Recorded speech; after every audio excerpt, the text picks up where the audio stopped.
Ça fait quelques années que je vois ici, vous savez, le copinage politique, c'est terrible.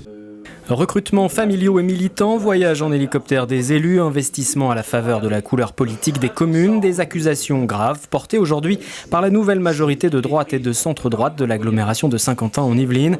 Durant un an, 5 cabinets d'audit ont épluché les comptes laissés par l'ancienne équipe, aussi bien dans la gestion des ressources humaines que dans la gestion des structures satellites ou encore des finances.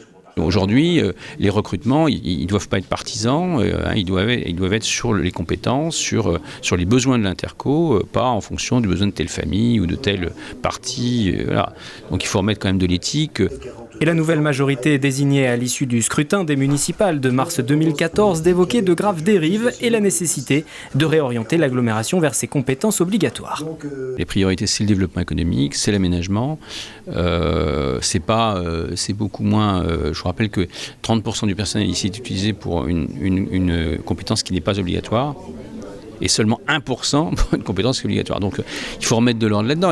Mise en cause, l'opposition socialiste et communiste parle de suspicion généralisée et prépare déjà sa riposte avec un autre point presse dans les prochains jours. Responsable du PS dans les Yvelines, Sandrine Grandgambe dénonce la méthode et parle de manœuvres électoralistes à quelques semaines des régionales. En dévoilant le contenu des audits, en ce 13 octobre, la nouvelle équipe de l'agglomération s'est engagée sur plusieurs points, diminuer la dette de 4 millions par an, diviser par 2 les effectifs de certains services et impliquer les entrepreneurs dans la construction du projet économique.